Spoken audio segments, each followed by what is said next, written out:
Ito ang pruweba mga idol kung gaano kaimportante at kamahal ni Kevin Durant ang isang Stephen Curry. Ito yung kinagandahan ng podcast dahil nasasabi talaga ng mga players yung kanilang mga kwento, yung kanilang mga napagdaanan base sa kanilang mga experience. At heto, sinabi mismo nitong si Quinn Cook, former teammate ni na Kevin Durant and Stephen Curry sa Golden State Warriors, kanyang sinabi kung paano raw gustong ibigay ni Kevin Durant ang Finals MVP Award kay Stephen Curry. Ayon mismo kay Quinn Cook, nangyari po ito sa kanilang laban versus Houston Rockets kung saan pinapasahan mismo ni Kevin Durant si Stephen Curry at siya yung pinapatiran niya para makuha niya ang Finals MVP.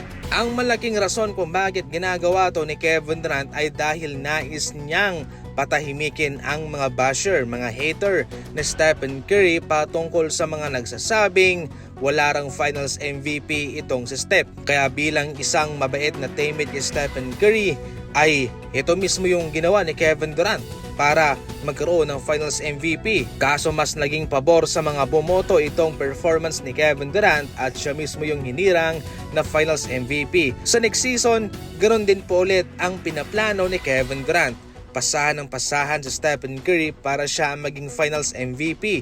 Yun ang kanyang malaking plano. Pumutok naman si Stephen Curry at nagkaroon ng 9 3-pointers. Pero sa Game 3, sila nag-i-struggle as a team. Pati nga raw itong sa Stephen Curry. Pero si Kevin Durant nagkaroon siya ng 40 points at siya mismo yung nanguna sa panalong iyon. Sa Game 4 mga idol, ito'y nasundan pa nga ng triple-double. Kaya para mismo kay Quinn Cook, aksidente lang daw talaga yung naging Finals MVP ni Kevin Durant na back-to-back pa. Sapagkat ang plano ay kay Stephen Curry sana ayon. Partida pa nga raw sa Cleveland Cavaliers, hindi pa naging agresibo itong si Kevin Durant dahil ang naging sentro ng kanilang game style ay si Steph. Pero bago pa man nanalo ng Finals MVP itong si Steph way back 2022, wala na siyang dapat pang patunayan pa dahil sa kanya ay nagtagumpay ang Golden State Warriors. Dahil din po yan kay Kevin Durant.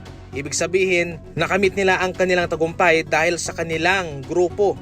Dahil syempre hindi naman kaya ni Stephen Curry kung siya lang mag-isa. Hindi rin po kaya ni Kevin Durant kung siya lang mag-isa. Kaya 5-man ang basketball, lahat ay nagtutulungan. Sa buhay, ganyan talaga ang realidad. Hahanapan ka ng butas, hindi talaga sila makokontento. Kung tutuusin nga, yung mga haters ni Stephen Curry, yung kanya mga bashers, ay wala pang napapatunayan sa kanilang mga buhay.